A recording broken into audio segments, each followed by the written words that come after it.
So after that, we had Roxanne coming out. Roxanne Perez comes out. She's like, "Who's my next challenger gonna be? God damn it!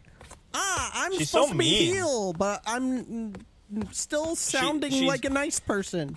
Yeah, she's like the girl in school that wants to fit in with like the mean girls. Yeah. And she's a good girl at heart, you know? Yeah. I feel like I look at Roxanne and I'm just like, you can't be mean. You just look like a little brat. And I'm not knocking her. I think she's just better as a babyface. Yeah, I agree.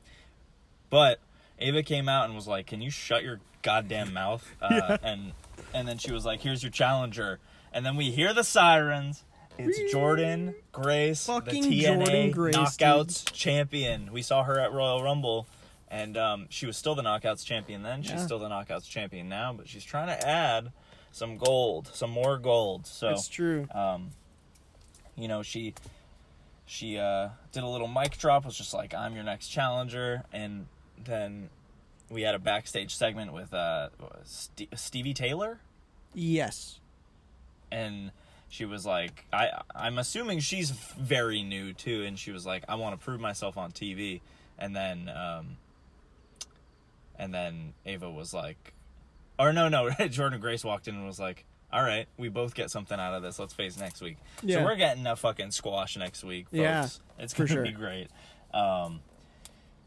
And yeah, it's gonna be a good match. I mean, on paper, Jordan Grace should win, but we're gonna I have a prediction. Yeah. I think Jordan Grace wins at Battleground because TNA has a pay-per-view coming up, and she's facing a mystery opponent. You think it'll be Roxanne? Do you think they'll do like a cross promotional thing and then like trade it back and forth? I think it would make sense for Roxanne to appear and just be like, "Hey, give me that back," and then she takes it. But it would also be cool if it's just someone completely different too, like whoever, like maybe they'll have like a number one contender or some shit. But I think if Jordan Grace wins, it opens up the possibility for fucking so much more. Yeah. You know? Yeah, I mean, TNA's done it before too, crossover shit. They did it with AEW. Yeah. So it would be cool. It would definitely benefit TNA more than, you know, WWE or NXT. But regardless, it's gonna be a killer match. And then it looks like we also have a new world title challenger for Trick. All ego! Dude, Ethan Page is in NXT, and he kind of fell off the radar at the end of the year with AEW. No one had heard of him. You hadn't heard of him. I haven't.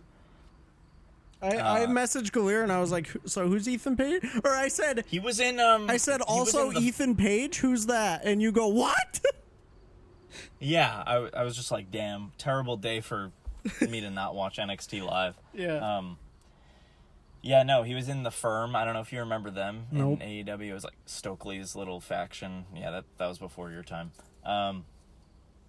But he's always been good at just being like an insane heel, like just like delusional. Yeah.